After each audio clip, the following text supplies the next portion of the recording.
Pemerintah Aceh meluncurkan buku Dana Otsus Abadi yang berisi kumpulan data penggunaan dana Otsus sejak tahun 2008 hingga 2020.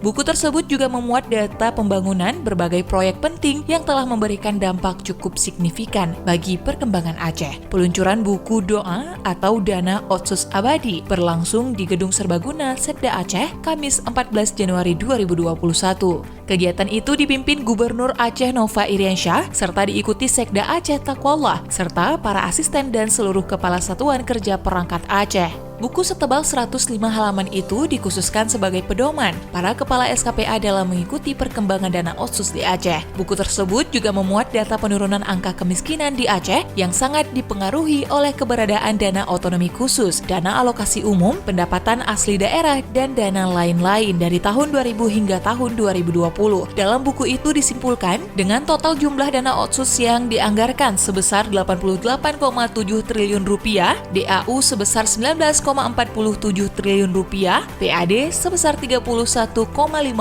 triliun rupiah, dan dana lainnya sebesar 40,12 triliun rupiah yang telah didistribusikan selama 10 tahun ini. Angka kemiskinan di Aceh yang awalnya 15,20% pada tahun 2000 sempat tertinggi pada tahun 2002 dan 2003 sebesar 29,83%, lalu perlahan menurun hingga 14,99% pada tahun 2020.